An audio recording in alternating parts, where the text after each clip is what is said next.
Chapter 7. Severus paced up and down the headmaster's office like a caged tiger waiting on feeding time. Since neither he nor Albus were able to directly approach the boy, Phileas and Minerva were having to deal with the aftermath of breakfast. Pomona had also invited herself along to Dumbledore's office, not wanting to miss a moment of this.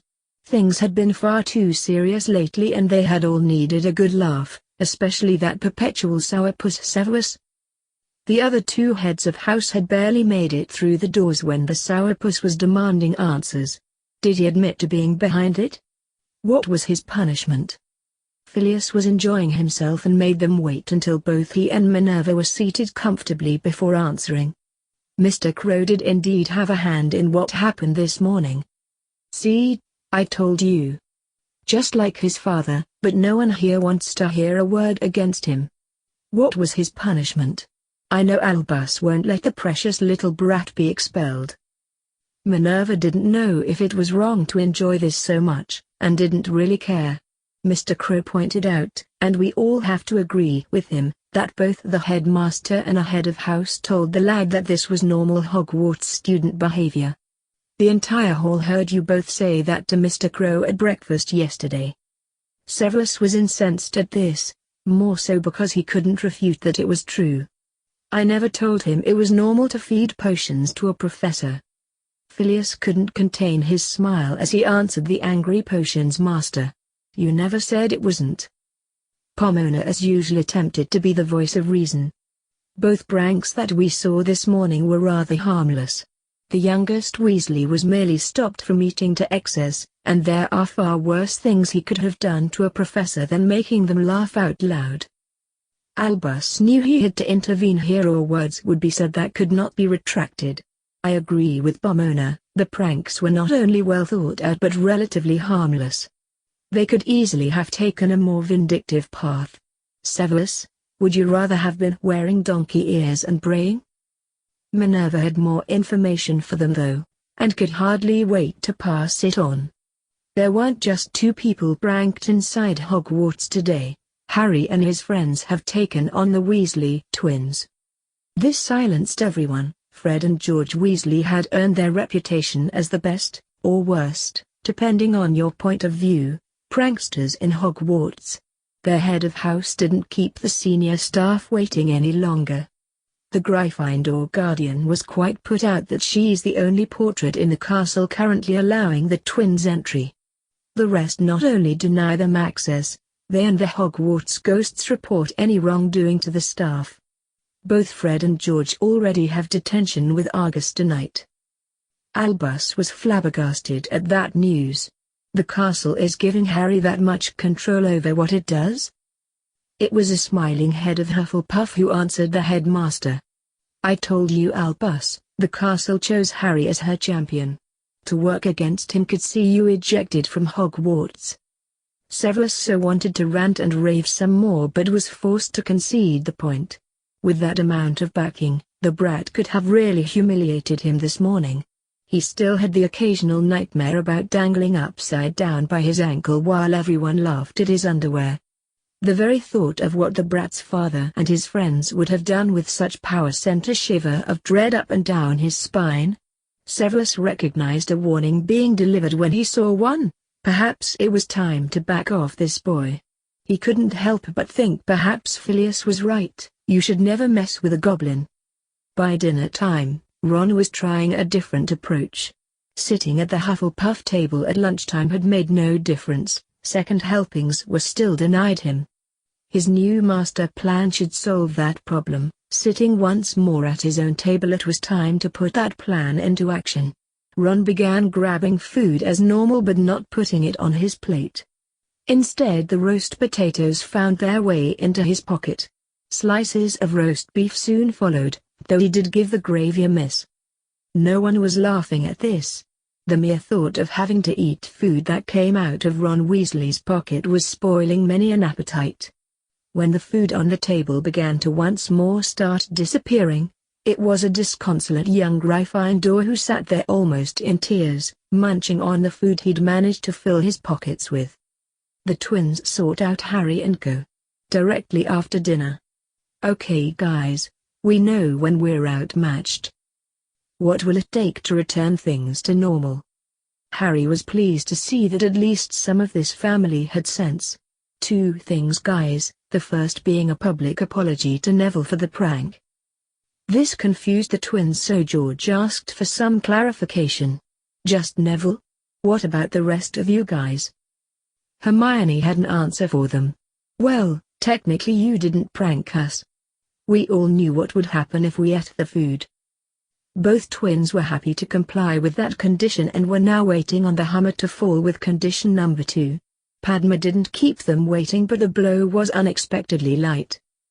The second condition is that we four are excluded from your pranks for the rest of your time at Hogwarts. Fred and George had a quick confab before replying.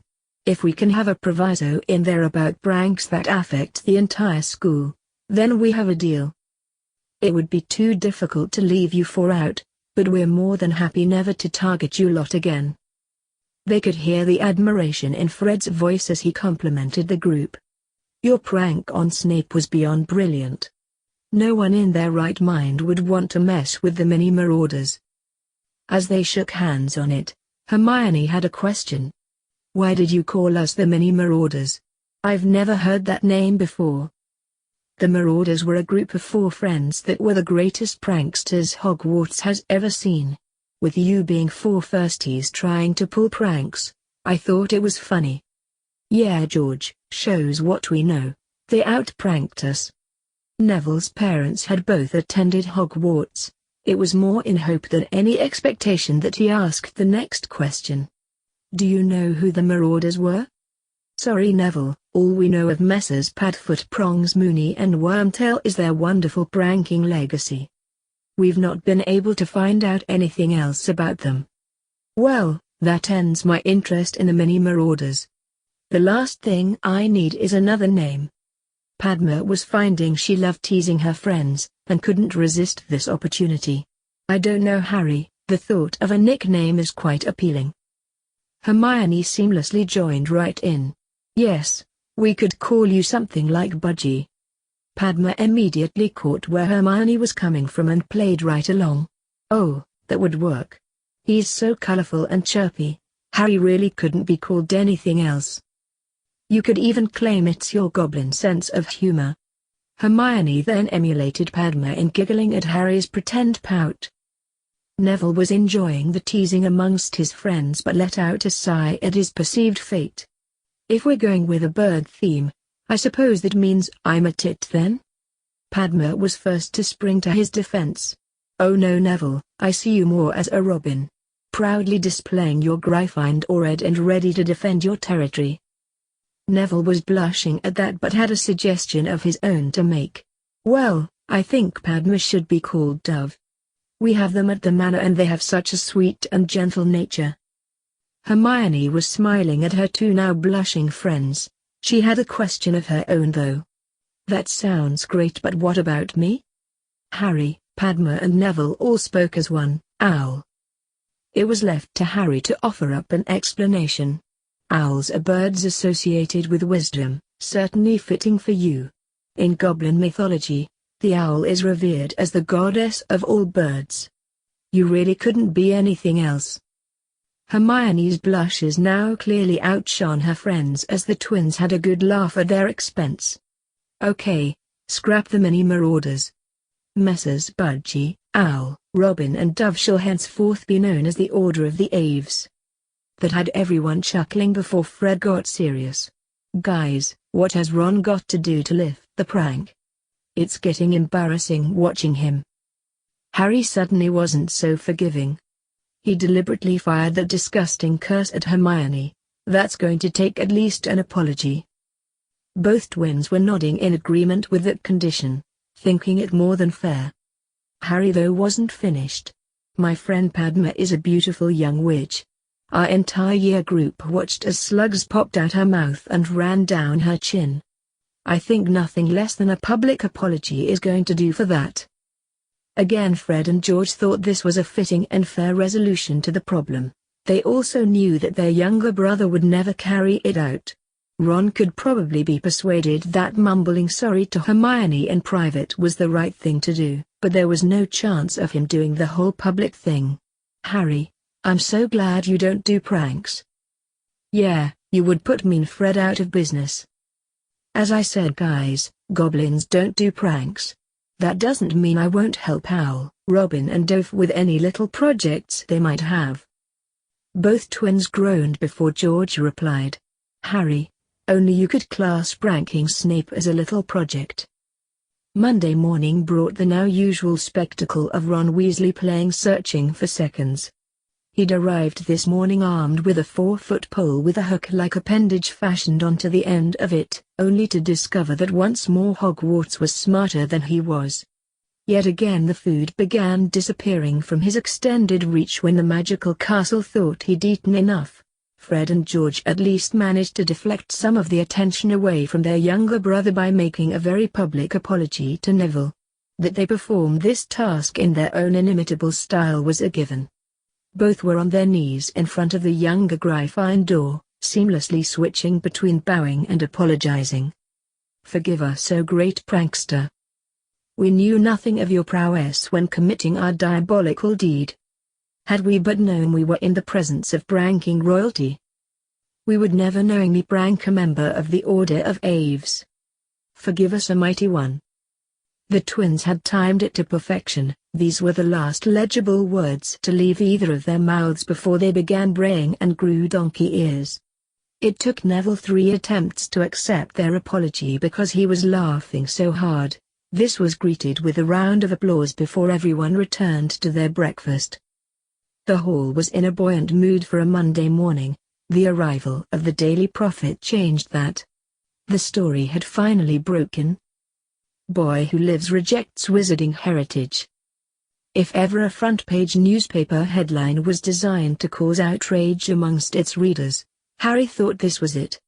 The article then went on to proclaim its horror, on behalf of their readers of course, that the savior of their world no longer even called himself Harry Potter. Their young hero now answered to the name of Crow. The newspaper then explained how this travesty had occurred. The boy who lived had been raised since that fateful Halloween inside Gringotts by the goblins. The Prophet had no answers to offer its readers as to how these unprecedented circumstances had evolved, just question after question they were demanding answers to. Why had the Ministry of Magic stood back and allowed this abnormality to happen to their favored son? Albus Dumbledore had claimed for 10 years that Harry Potter was safe and well. Did he know the child was living with the goblins, and what part did he play in their despicable decision? The story then descended into hearsay about Harry's first week inside Hogwarts, a few facts stitched together to push whatever agenda the paper wanted. They correctly identified that Harry had been sorted into Ravenclaw though glossed over the whole Hogwarts champion thing. Their preference was clearly to concentrate on how he had apparently deliberately spurned advances from children of prominent wizarding families. The troll incident was certainly covered, though again only the fact that Harry killed it with a goblin blade was considered worth the mentioning. The paper certainly generated the reaction they wanted from Harry's best friend, but Hermione's outrage wasn't focused where the Prophet would expect. "This is utter rubbish. Can they get away with printing this?" Padma was also shaking her head. "Oh, you obviously haven't read the best bit yet, Hermione. The paragraph near the end where it calls on all the young witches of Hogwarts to show Harry the benefits of rejoining Wizarding Society. As an extra incentive, it points out that the lucky young witch who lands the famous wizard would one day be incredibly wealthy, and Lady Potter." Hermione could hardly breathe as she turned to Harry for some sort of confirmation. The young witch wasn't sure just what she wanted him to say. Harry could only go with the truth. The head of the Potter family will become Lord Potter, and be wealthy enough to make the Malfoys appear paupers. Not that they would ever flaunt their wealth, things like that are only done by people trying to impress. Hermione sat there with her mouth open. The best friend, who she'd been crushing on since laying eyes on him, was some multimillionaire lord, and one that every girl in the school would now be chasing after. Harry could see what was happening and decided to put a stop to it at once. He stood and offered Hermione his hand. "My lady?" Hermione's eyes nearly popped out of her head at the double meaning now contained in those words. She took his hand to stand and was soon in her usual position, on Harry's arm. "You said yourself, Hermione, the whole thing is utter rubbish. I'm still Harry, and still your best friend." Hermione held onto his arm with both hands and rested her head on Harry's shoulder in relief as they made their way out the hall. Hermione was so overcome with relief, she didn't care that every pair of female eyes were now on them, far less what kind of statement they were making. She was on Harry's arm and the world was once more fantastic in Hermione Granger's opinion. Padma and Neville soon joined them, as did the rest of the first years who were all heading for the greenhouses. Draco was also smiling, though for a far different reason. His father had cautioned him to sit back and observe, sending home any information he discovered. The head of the Malfoy family had decided he would wait until the story publicly broke before making his move, figuring that he would have more opportunities of manipulating things the way he wanted then. After seeing today's prophet, Draco knew his father would shortly be bound for Hogwarts. Albus was also expecting visitors after reading how the prophet chose to break the news. Cornelius would soon be making his way to the castle and the headmaster didn't really know how he was going to deal with the problem. Nothing in all his years had prepared him for a situation like the one he now found himself in. Albus was going to have to play the entire thing on the fly. He couldn't remember when he'd last had to do that either. Ron Weasley was the only first year not heading to herbology. Rather, the Gryffindor set off toward the owlery. Ron thought his mealtime problems were far more important than any class about stupid plants. His twin brothers had told Ron what was expected of him to end this torture. He knew within himself that was never going to happen, so it was time to call for reinforcements. Ron decided this time there would be no messing about, he was going straight to the top. It was time his mother found out just how much torture her youngest son was being forced to endure inside Hogwarts. Professor Sprout soon had them all working, so there was no time for any comments about today's prophet. Harry was quite happy with that. After the lesson, he overheard the other 3 Ravenclaw first-year boys discussing what they thought was going to happen after lunch. It was now common knowledge that Professor Quirrell had left Hogwarts. Harry thought this might be good opportunity to start working on those snubbing rumors. "Guys, my father is arranging a private defense tutor for me. If you want, I can ask them if it's okay to up the numbers a bit." Michael, Anthony and Terry were all keen, but Malfoy had overheard. It was with a superior sneer he addressed Harry, loud enough though to ensure everyone else heard. "If you think any proper pure-blood witch or wizard would ever stand for a goblin teaching them, you really are as big an idiot as Weasley claims grow." Padma was quick to jump all over Malfoy at his implied insult.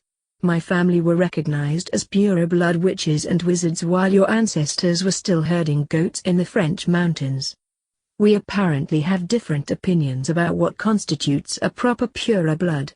Daddy having plenty of money doesn't change the fact it was only a few generations ago that the British branch of the Malfoys were chased out of France with their tails between their legs."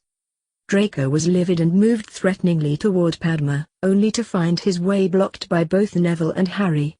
This was Hogwarts' first glimpse of Neville standing up for himself, and it took everyone, including Malfoy, by surprise. "Like Padma says, we have a different definition of what a proper pure-blood is. While your ancestors were herding those goats, the Longbottoms and Potters were already magical lords in this country. By any definition you care to make, my blood is classed as purer than yours." Padma was standing beside Hermione and couldn't help but whisper to her, "Told you Robin was a good name for Neville." Neville though wasn't quite finished yet. If the defense teacher Harry's further provides is half as good as Master Pitsley, then I'll be first in line for that class too. Goblin or not, it's whether they can teach that counts, and even a house elf would have to be better at teaching defense than Quirrell. Neville had effectively cut the legs from under Malfoy, and the blonde Slytherin was let to storm away as the Ravenclaws, Gryffindors, minus a missing Ron Weasley, and the Hufflepuffs all quickly confirmed to Harry they would be delighted if he could arrange for them to join his defense lessons. Malfoy's posse, and the rest of the snakes, accompanied him as he stormed off. The other Slytherins had been deliberately non-committal though, preferring to take the Slytherin approach and see who could be teaching them first. Tracy, Daphne and Millicent had barely poked their collective heads into the Great Hall when they were doing an about-turn and heading back to ask Harry if they could join the lessons too. Harry was pleasantly surprised and said he intended to include them when he asked the new tutor.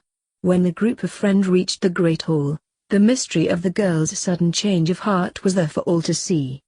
The wizard standing beside McGonagall was clearly on good terms with the professor as they stood and chatted, while every witch in the castle suddenly wished they were in the deputy headmistress' shoes and talking to the handsome wizard. He was rugged, tanned and appeared to be in his early 20s. With dark red hair that was shoulder length and held in a ponytail, the wizard was at least 6 feet tall and his dragon-hide jacket really emphasized those broad shoulders. As McGonagall led him over toward Harry, they caught a glimpse of a dragon-tooth earring too. Hermione suddenly had a warm and fuzzy feeling deep in her bones. Apart from the color of his hair, this was probably a close approximation of what Harry would mature into at the same age. This had the young witch smiling to herself and holding her best friend's arm even tighter. "Mr. Crow, I would like to introduce you to the last Gryffindor who held the position of Hogwarts head boy, William Weasley." "Hi Harry, hope you don't mind if I call you that. I'm a curse breaker for Gringotts and Ragnat himself pulled me back from Egypt to tutor you in defense. Once he made me aware of the actual situation here, well I couldn't really refuse." What Bill wasn't saying was he'd fought this assignment tooth and nail, until told the prophecy. Any complaints about teaching some snot-nosed kid went right out the window after that. His entire argument that raiding tombs was a better use of his hard-won skills just didn't hold water when compared to training the boy prophesied to fight Voldemort. Harry though got the message that this person had been trusted with the prophecy. "Pleased to meet you sir, Harry's fine and thanks for doing this. I don't know what Hogwarts has arranged as cover for Professor Quirrell but I said to my classmates I would ask if they could join the class too." Bill's smile had most of the witches in the Great Hall swooning. "Harry, for what I'm being paid for this, you call the shots. If you want me to take all the first years, that's fine with me."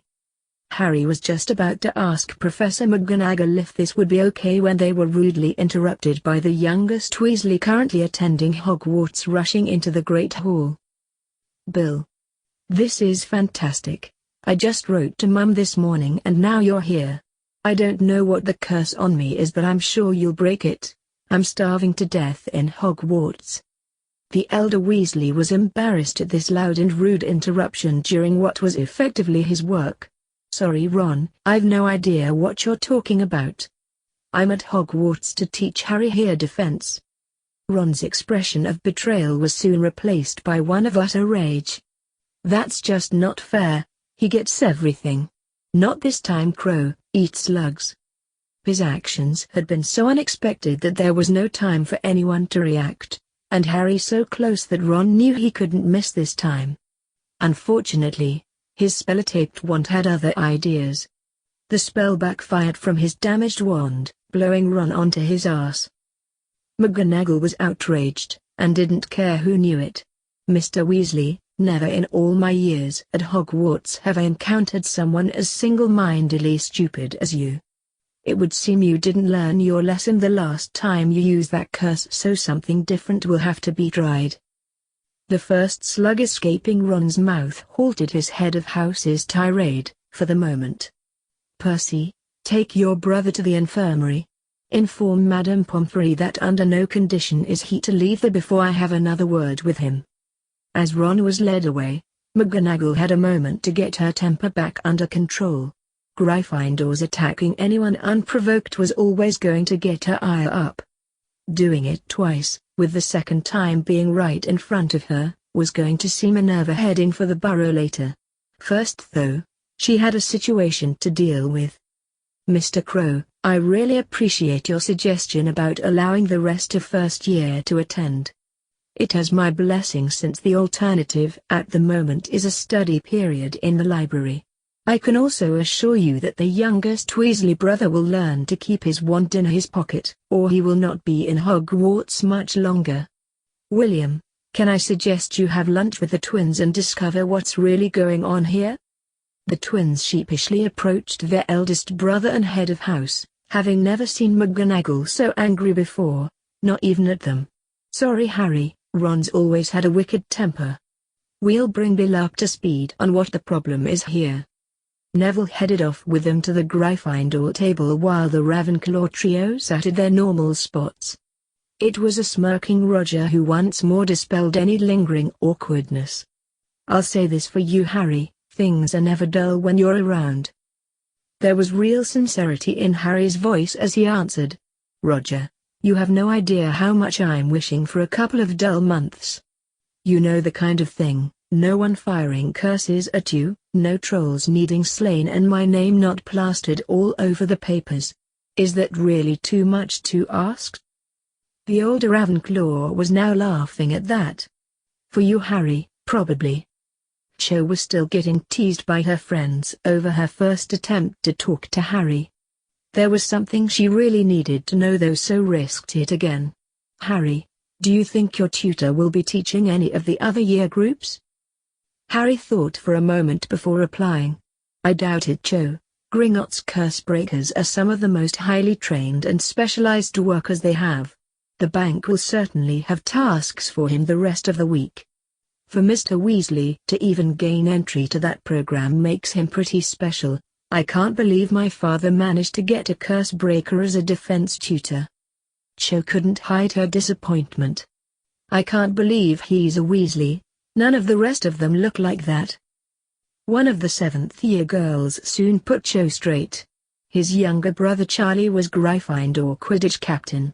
A brilliant seeker and the hottest thing I've ever seen sitting on a broom. Her flushed cheeks left no one in any doubt exactly what she meant by hot. With a comedic sense of timing that had half the Ravenclaw table doing spit takes, Padma couldn't resist commenting. I wonder if Ronald was dropped on his head as a baby? As everyone was laughing, Hermione had a thought. I wonder if the brat will be so quick to use that foul curse again after experiencing it firsthand. Padma agreed but also thought this was a golden opportunity to tease her friend some more. I couldn't help noticing you looked pretty pleased to see our new defense tutor too? Oh absolutely Padma. Did you see the way the rest of the witches in here reacted? If they're all drooling over Professor Weasley, perhaps they'll leave Harry alone. Hermione's answer may have somewhat shocked Padma, but it brought the first genuine smile to Harry's face since the prophet had been delivered this morning. The same issue of the Wizarding newspaper was lying on Ragnarok's desk, both goblins present having already read it. Well Barchoke, the game is now afoot. We will soon discover if your son is as profitable an option as we hoped. I have every confidence in him, Director. He will do us proud. He'll need to, otherwise Gringotts could soon find itself embroiled in a war. With respect, Director, we both know without my son's intervention that outcome is inevitable. Should the Dark One return, the Ministry would soon fall to him. His gaze would then turn in our direction, and our kin have fought wars rather than bow to better wizards than that self-proclaimed Lord, Voldemort. A war against we goblins would be used to cement his hold on the magical community. They wouldn't dare oppose him with a goblin rebellion then in progress. I am well aware of this, Barchoke. It was my main reason for accepting your plan for the prophesied child. Unlike you, I can't afford to show any sentiment on Crow's behalf. Despite his tender age, he is a goblin warrior on a mission, and we have to remember that. Goblins are barred by treaty from directly interfering in the affairs of wizards. If the Ministry should take the view that we have broken that treaty, then there could be a war. Bartok attempted to sound more confident than he was. That outcome would require the ministry acknowledging Harry Potter is now a goblin, something they will never do. They are far more likely to attempt to wrestle control of your son away from you. Are you certain that all the loopholes in that scenario are covered? Yes, Director. If things start proceeding in that direction, Harry has the power to close that avenue of attack off permanently. That will be an unfortunate occurrence, but not the disaster the ministry gaining control of him would be. We've effectively shut Dumbledore out, but then the old wizard's actions were easy to predict. That is exactly my point, Bartok. It's very difficult to predict what that idiot Fudge will do because it depends on who has the minister's ear at the time. This was what had the further so worried. We hope to take away the minister's biggest influence next, and release the fox amongst the chickens to add more confusion.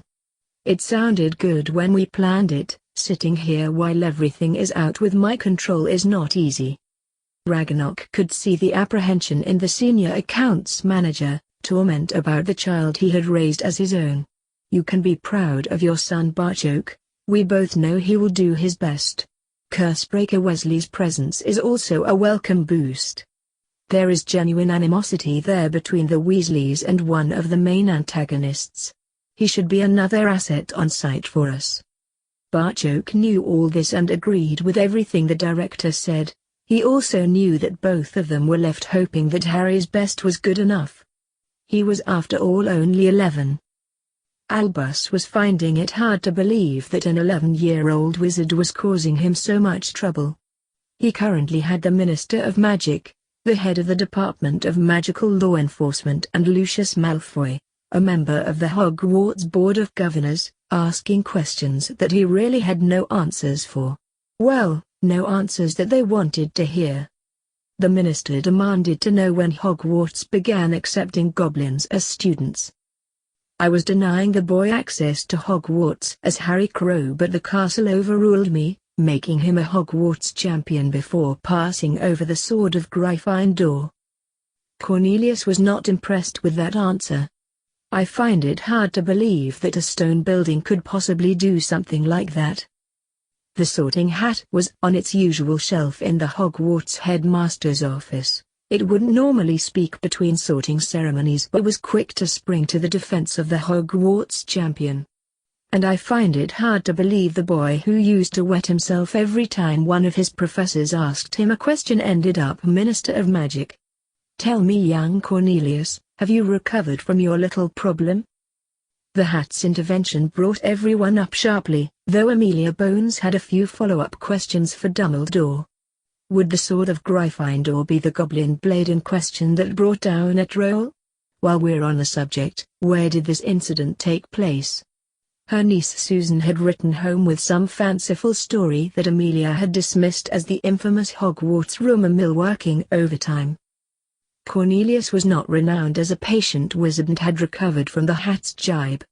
His patience was especially stretched due to being bombarded with owls demanding answers the Minister of Magic fully intended to get here today. Enough of this, Dumbledore, I'm a busy man. Let's get the lad up here and see what he's got to say for himself. Albus was loath to admit he couldn't do something, particularly inside Hogwarts. He didn't have any other options though but to speak the truth. I'm sorry, Cornelius, I can't do that. For Harry to be in this office, his father must be present too. This is goblin law and there's nothing we can do about it. So, the rumors are true. Albus Dumbledore is barred from Gringotts and persona non grata amongst the goblins? Lucius couldn't quite hide his delight at the humbling of the headmaster. The minister though hadn't traveled to Hogwarts only to be denied by a technicality. Can I assume that you can be in a classroom with the boy, with present company of course? Again Albus didn't have any other answers or alternatives, so they all ended trooping off down to the defense classroom. I'm glad you enjoyed that video/gameplay. Just remember to hit that like button, subscribe to the channel, and leave a comment down below. Until next time, goodbye!